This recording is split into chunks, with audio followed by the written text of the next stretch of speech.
Today we're going to visit another hiking and skiing resort in Stubai Valley in Austria. It's called Schlick 2000. There are a couple of ways you can reach it from Innsbruck. There is a railway that goes directly there, or there is also a bus line 590 that goes towards Fulpmes. From there, you'll need to walk for a bit to the cable car station, but it's not far away at all.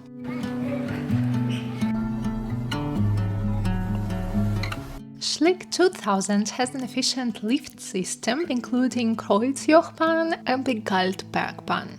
The Kreuzjochbahn is a two-section, 6-person gondola that reaches the Kreuzjoch mountain station, while Galtbergbahn is a 10-seater gondola connecting the middle station to the Galtberg mountain station.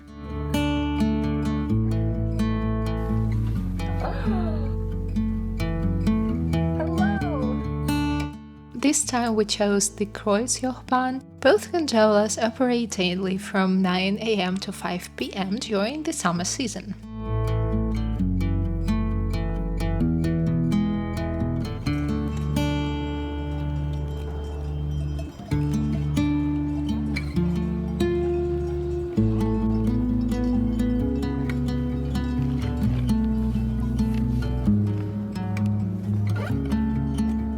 Hello guys, we are here at the Schlick 2000, where there is some kind of paragliding event, as you can see.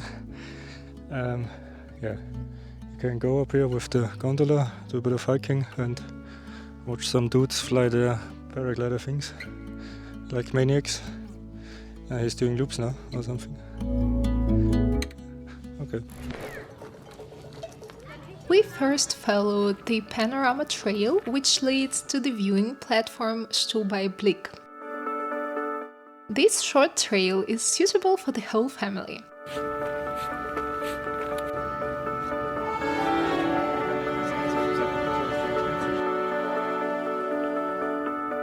Along the way, you'll find unusual seats and benches designed by local artists, perfect for taking a break and enjoying the view.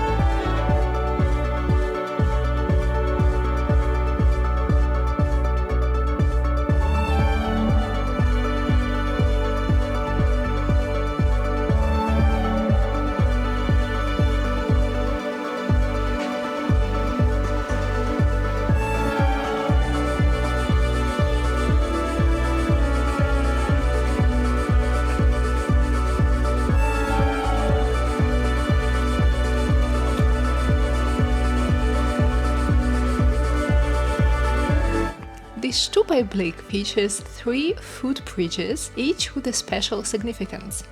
They point to 3 mountains. The first toward Schlicker Mantel, the second toward König Serles, and the third toward Innsbruck to the Seilengeistern. Each of these mountains has its own legend or fairy tale associated with it.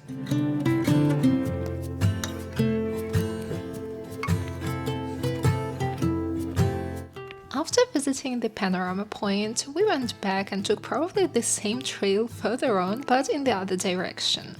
It leads to the hut where you can eat something if you like.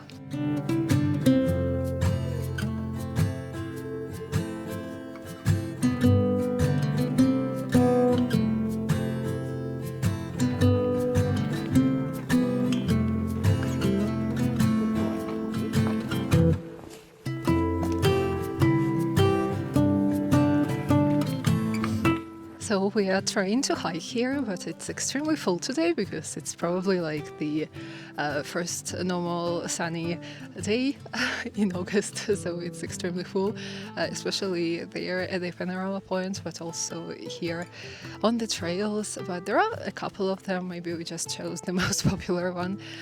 There's also the black one that goes further up, and you probably need to climb there, which is not like for me, because we just prefer more moderate hikes because I'm not so experienced.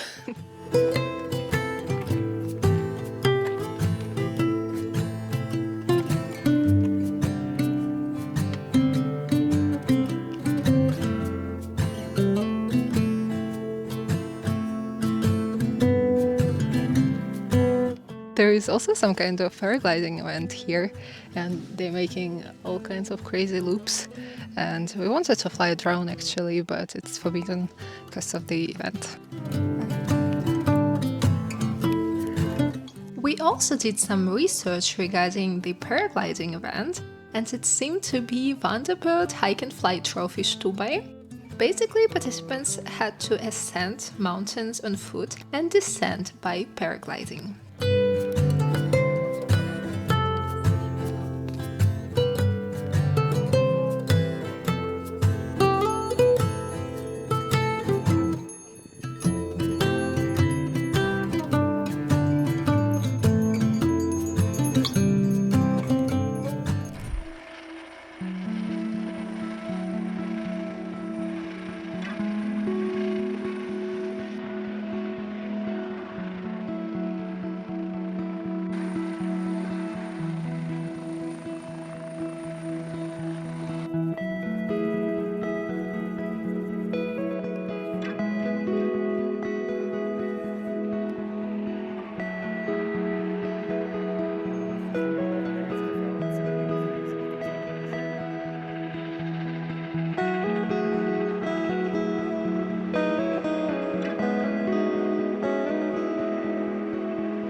On our way back home, we stopped at the middle station of Schlick 2000 and decided to check out the Treehouse Trail. The trail is easy and family friendly and takes about an hour to explore.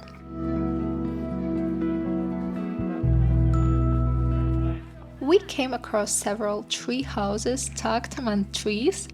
Each one has a playful theme, like the dwarf's treasure chamber, kitchen, bedroom, or workshop.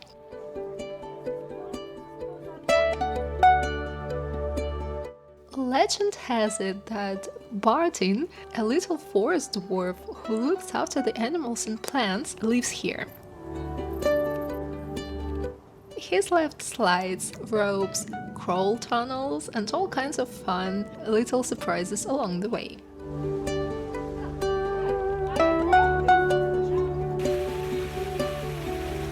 There were plenty of spots to rest and just enjoy the forest, and a few huts along the trail where you can grab something to eat or drink.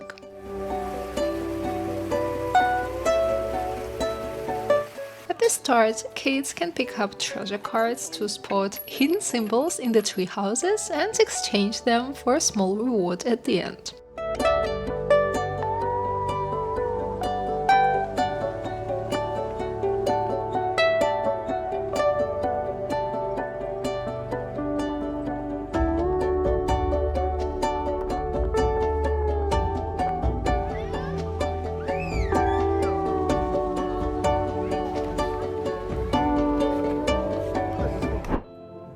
Another day, another hike.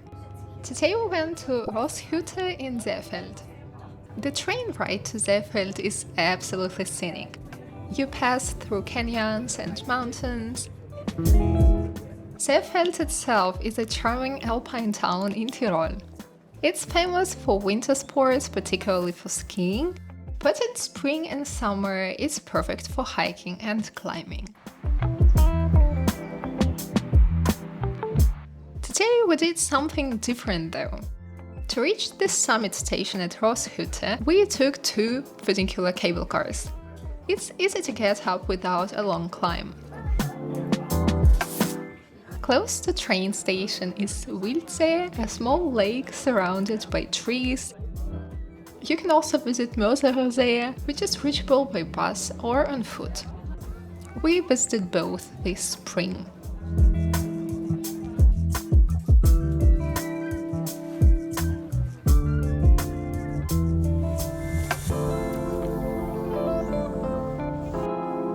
From Rosshütte, there are 2 summits you can reach directly. Each one is accessible by a different cable car.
While we were there, we saw paragliders taking off.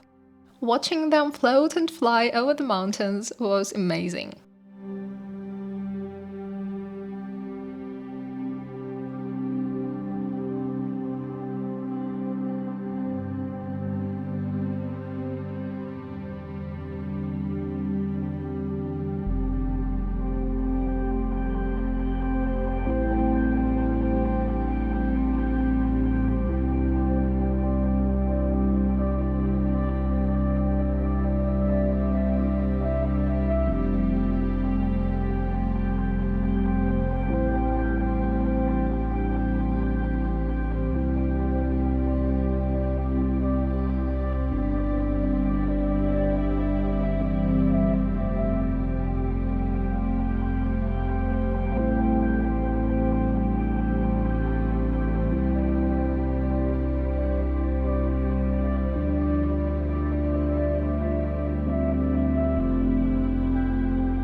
Couple of panoramic hikes here. One of them is the Seefeld Spitze. The hike offers breathtaking views over the entire plateau.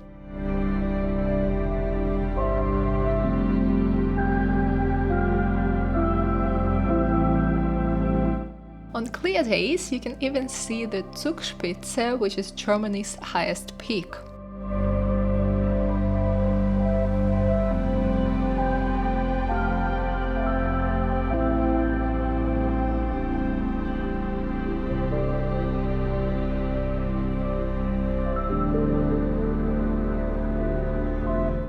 The trail was a bit difficult for me. It's fully exposed in some parts. Psychologically, it made it challenging, but the views reminded me of the Dolomites, especially Cadini di Misurina.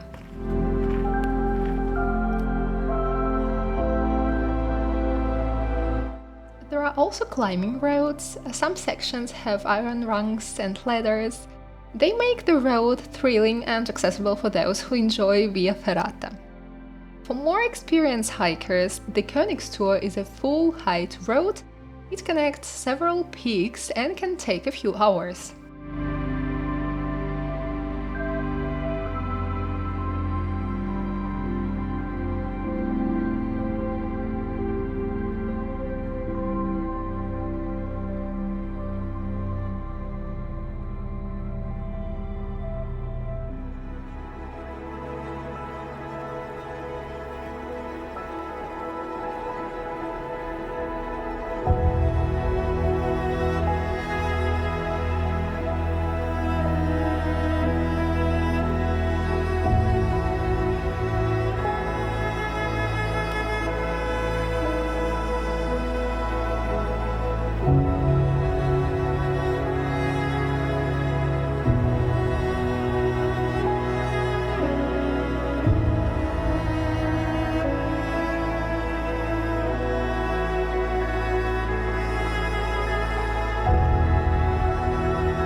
What can you tell about the hikes? Not for the faint of heart. Difficult for a beginner. For me, it was difficult.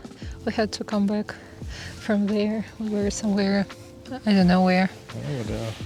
Over there. Yes, we had to come back, and then we took another funicular, and now we are on another mountain. Yeah, it was a bit steep, I would say. But there were kids. I don't know, Austrian kids are something different. Oh yeah, we just run there. It's like nothing. It's like nothing.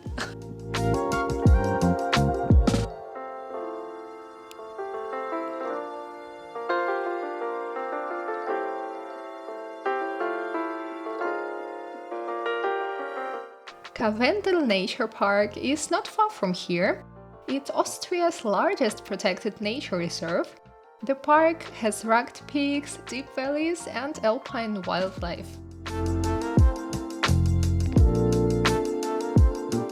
You might see ibex or even golden eagles. From Seefeld or Rosshütte, you can start trails that lead toward Karwendel.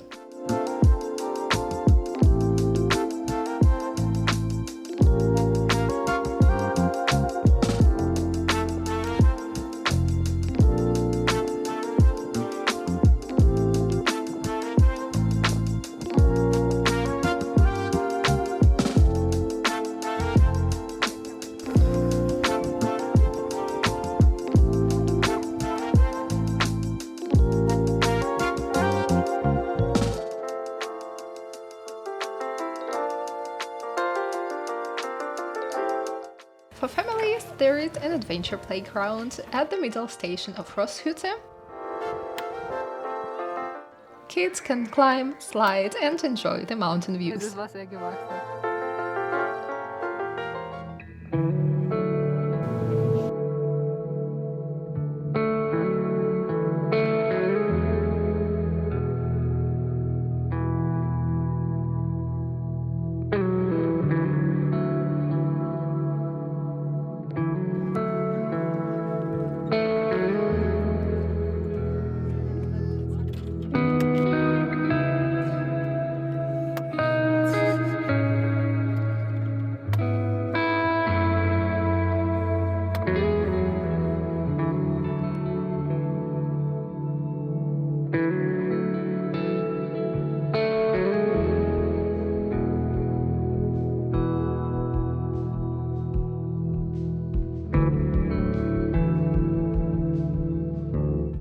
Overall, Rosshütte is a mix of adventure and beautiful scenery. You can hike, climb, watch wildlife, or just relax. It's a great place to spend a day in the Alps. If you are visiting Tyrol, I would definitely recommend coming here.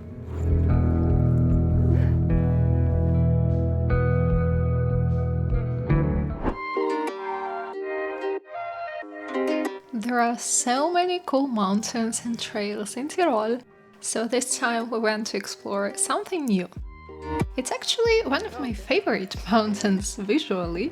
It's called Serles and it's situated between the Wipptal Valley and the Stubaital Valley.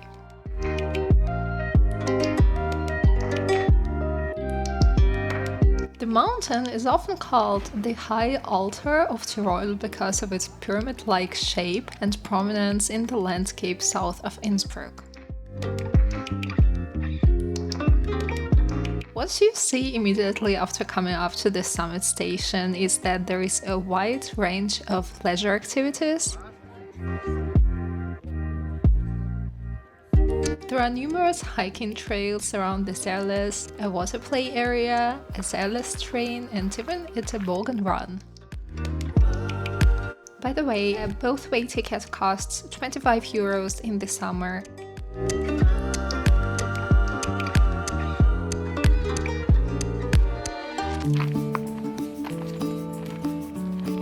We chose the King Serli Nature Experience Trail to start with. It's a discovery path designed for kids and families. The trail has 8 stations and each one offers something to explore in a playful way.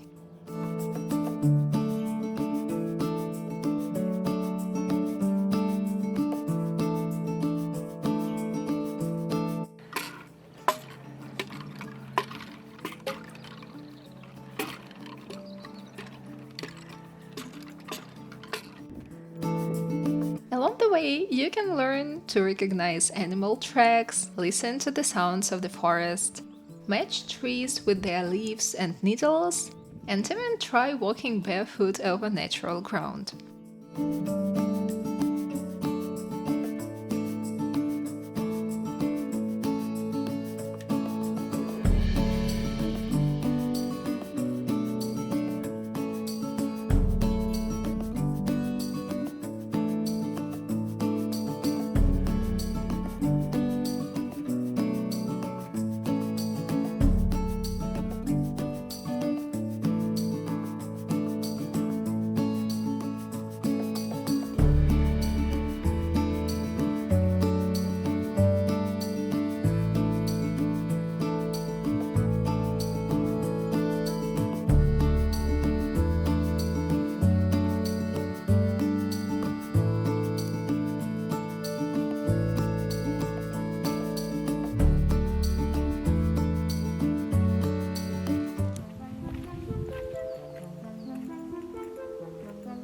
There are also challenges like balancing on tree trunks, testing how far you can jump compared to animals, and spotting mountains through special viewing tubes.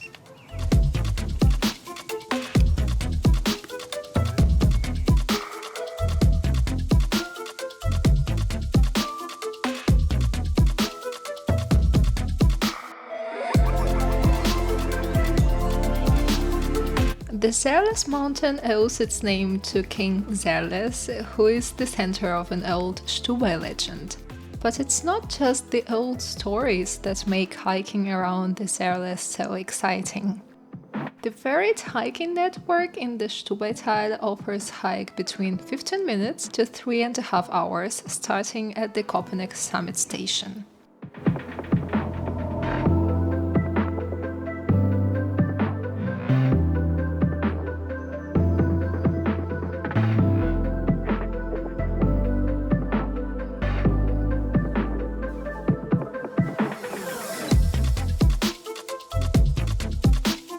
At the start, you can pick up a discovery pass from the ticket office. At every station, there is a punch tool to mark the progress. Once the pass is complete, you can collect King Serli Discovery Box as a reward.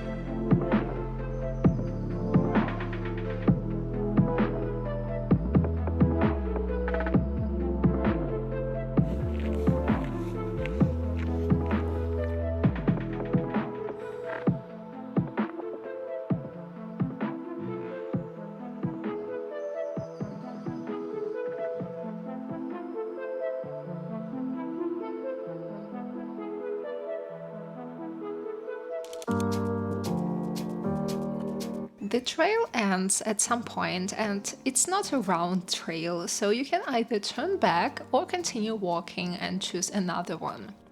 We followed the Maria Waldrast trail. The path is about an hour long, mostly flat and even suitable for prams. Maria Waldrast has a long history and it's Europe's highest monastery actually.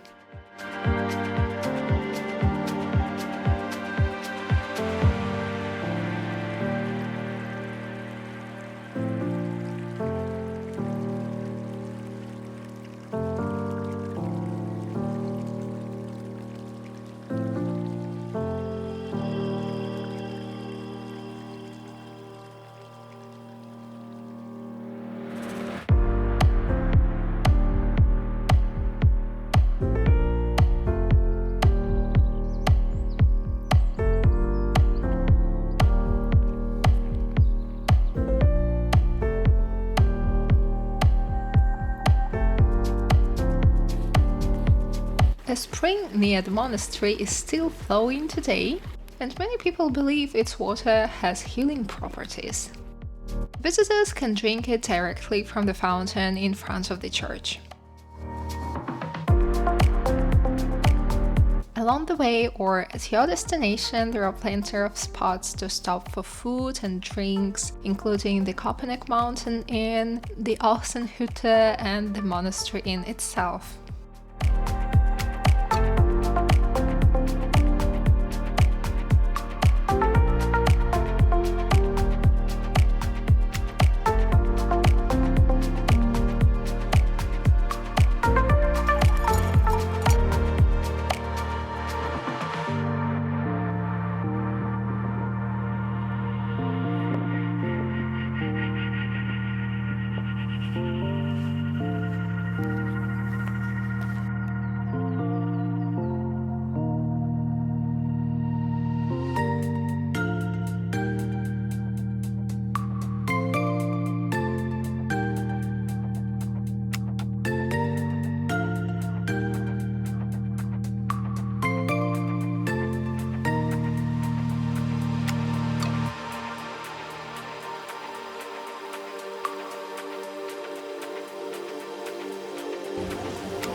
The forested trails around Serles are home to marmots and a variety of birds of prey. Every morning, hikers often get lucky with wildlife sightings.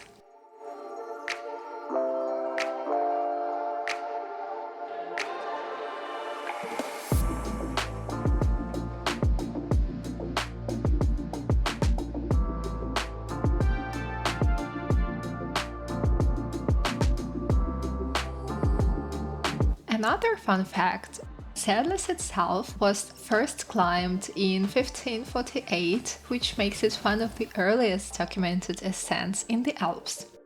It's almost 500 years of mountaineering history.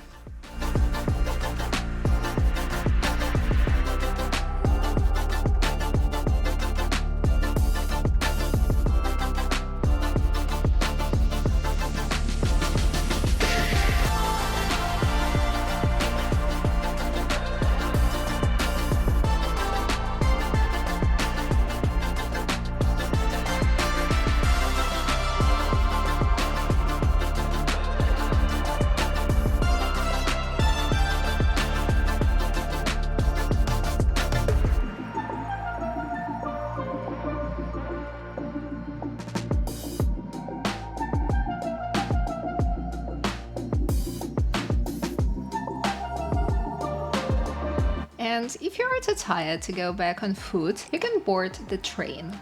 It goes from the mountain station Kopanek to Maria Waldrast and back. The ticket costs €9 one way and €12 both ways for adults. The train runs several times a day in all weather conditions and offers great views during the ride.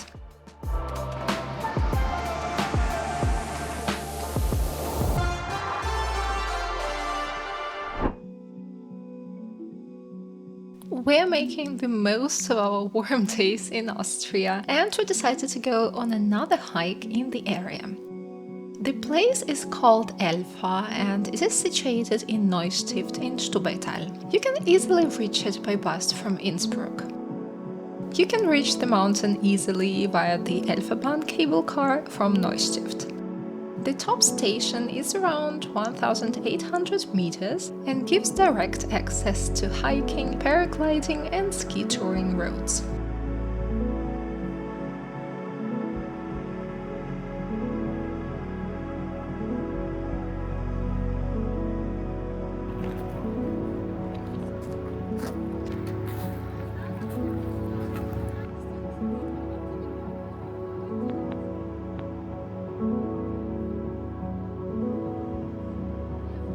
At the top station of the cable car stands the largest walkable sundial in the Alps. The metal band across the top shows the true solar time, which can differ by around 14 minutes from local time. Surrounded by a 2-meter wide walkway, the sundial also serves as a viewing platform over the entire valley.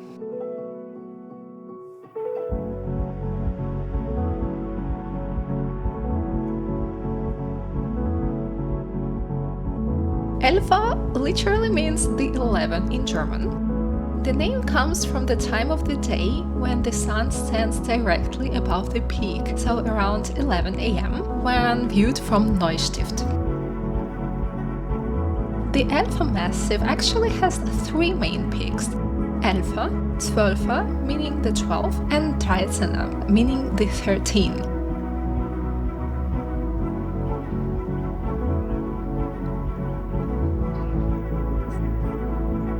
We followed a sun-related trail called the Sonnenweg. It's one of the walking time-themed paths at Elfa. As you've probably guessed from the name, the theme is time. You experience it from the scale of a single second through minutes, hours, days, seasons, even up to a full year.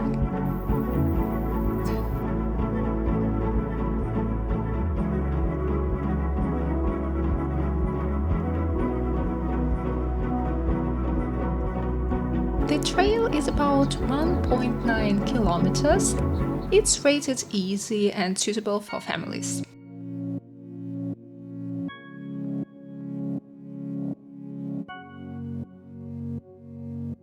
You'll probably see it right away because it starts right after the sundial. From there, you will walk through large forests and over mountain pine fields.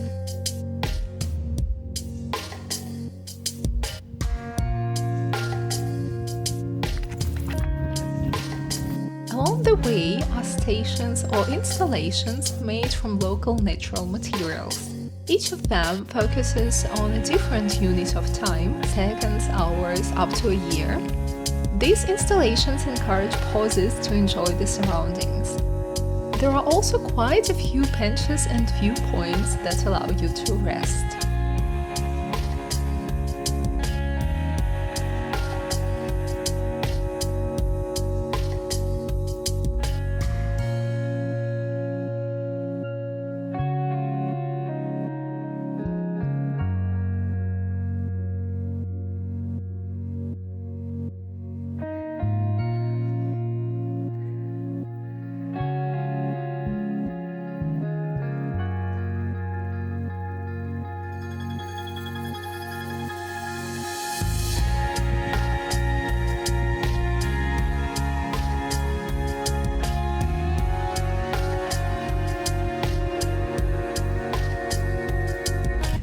Who is on duty today?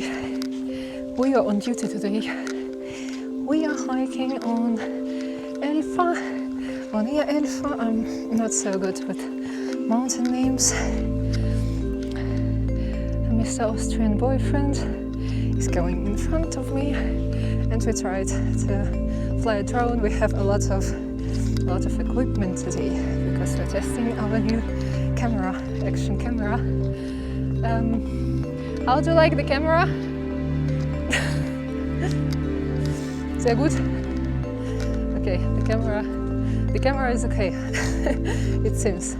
but I like that it's like stabilized, and for hikes it should be really nice.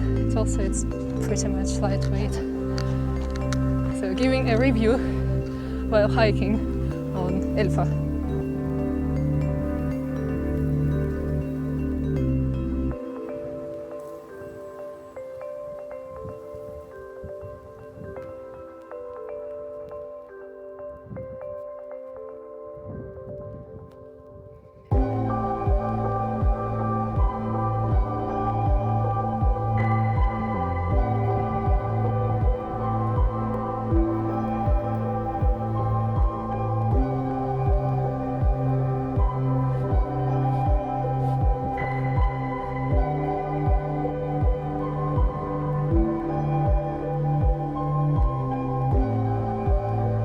Losing my breath all the time, so I have to stop. I have to stop like after, I don't know, like 50 meters.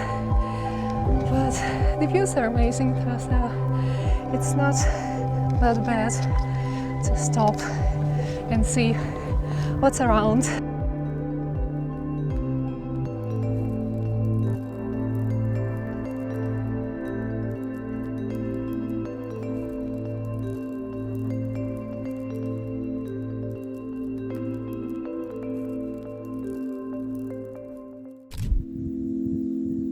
At a certain junction, you reach the crossing point of all three trails: sun time, flower time, and stone time. From there, you can continue onto stone time, which is longer and more challenging, or switch to the other trails for different perspectives.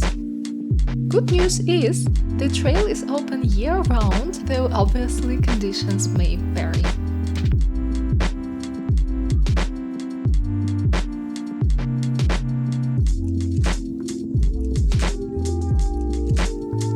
You'll also find huts along the way where you can rest and grab something to eat.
And statement, please.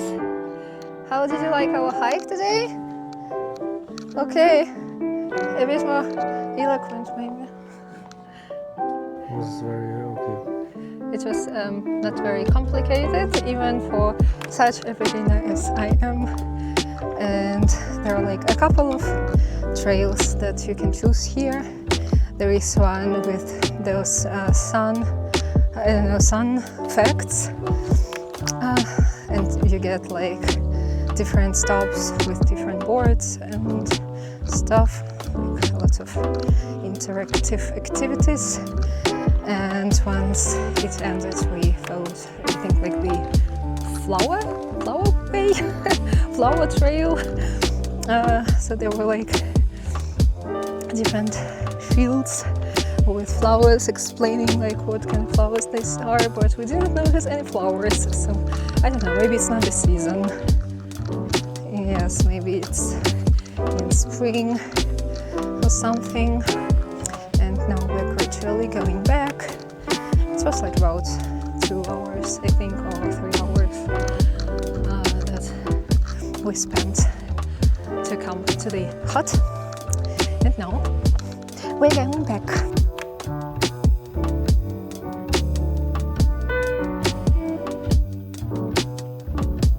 We didn't take the same track, but instead chose one that started near the hut where we had lunch.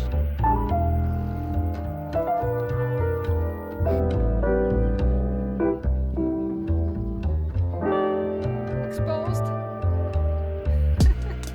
It was a bit unique. The path was covered with a sort of carpet, probably to make it less slippery or something.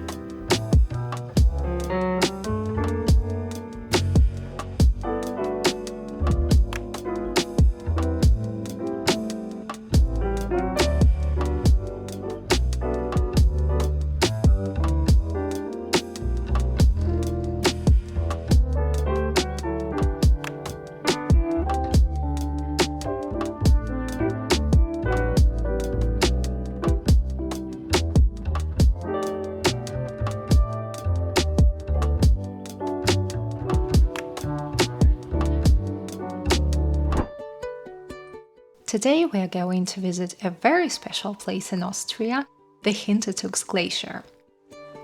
It's known for being one of the few ski areas in the world open year-round, and in Austria it's the only one.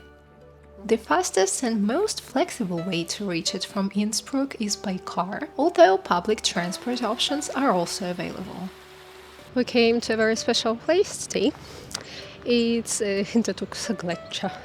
Glacier. It should be a pretty unique place where you can ski or snowboard the year round. But we're doing a very special thing today because it's my dad's birthday. It was like a couple of days ago, and we booked like a very unique experience. That's why I'm very excited to see and to film and to share. So stay tuned.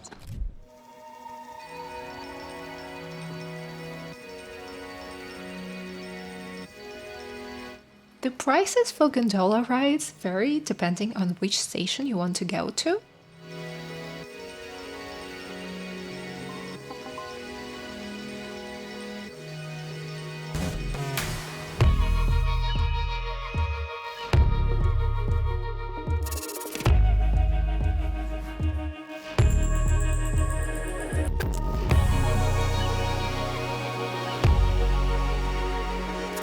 We reached our station from where our planned activity started.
We booked a special gondola ride combined with a food experience at Hintertux Glacier.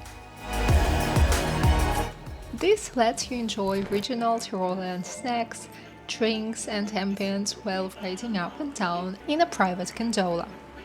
There are related experiences like breakfast in the gondola, which takes place earlier in the day.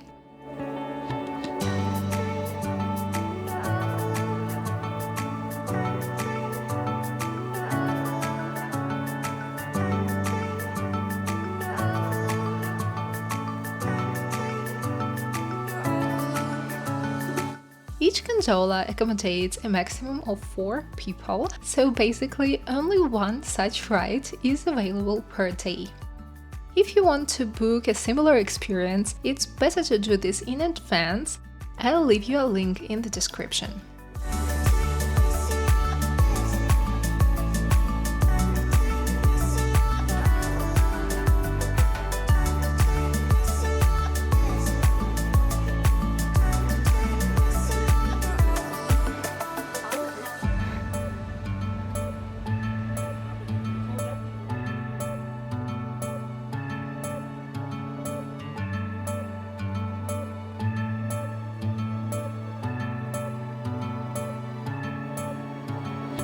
Also bring warm clothes even in summer, because the glacier's altitude also means colder temperatures and wind. Keep in mind that reserving this food experience doesn't automatically include gondola tickets to the starting point. These must be purchased separately.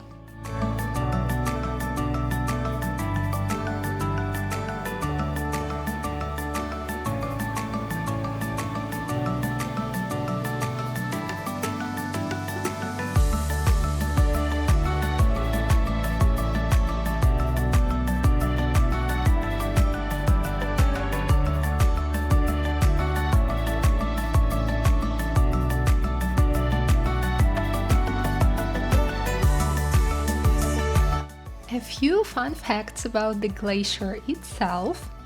It reaches about 3,250 meters above sea level at its highest lift-accessible point. The glacier's ice is up to roughly 120 meters thick at its deepest point. Its length is about 4 kilometers, though this changes year to year. For example, it can shift by up to 40 meters due to glacier movement.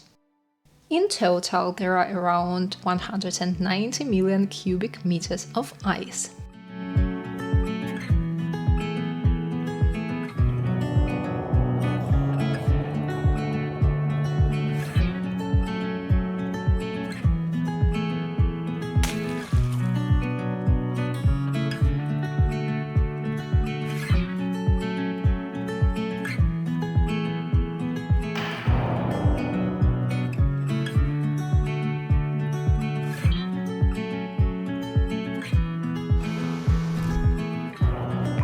In winter, the area offers a large variety of ski runs for different skill levels. When not skiing, Hintertux still has plenty to offer.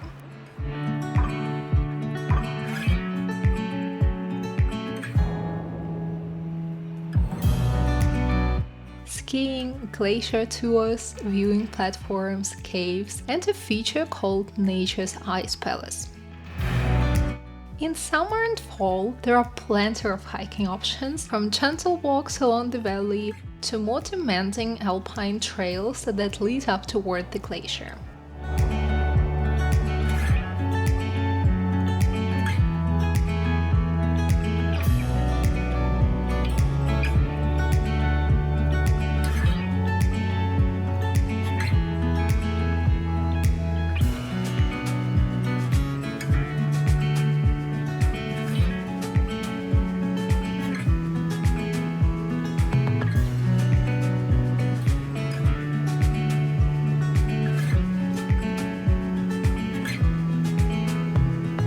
Around the middle stations, you'll also find family-friendly paths with themed roads for children. Higher up, there are guided tours on the glacier itself. Along the way, you can even spot waterfalls.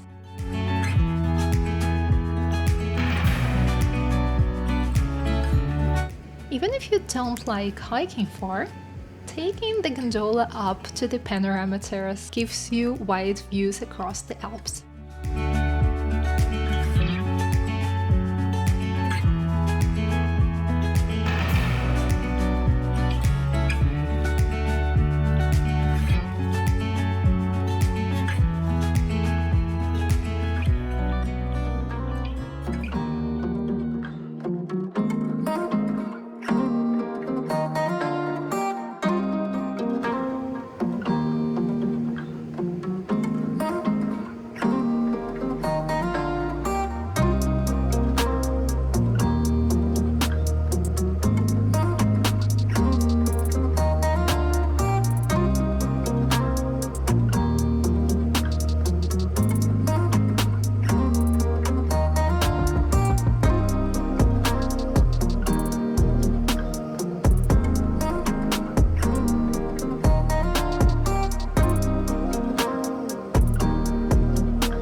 Overall, it was a very pleasant experience. If you're looking for something unique, definitely check out the foot experience in the gondola. And if you're generally exploring hiking or skiing locations in Austria, this one is definitely worth considering.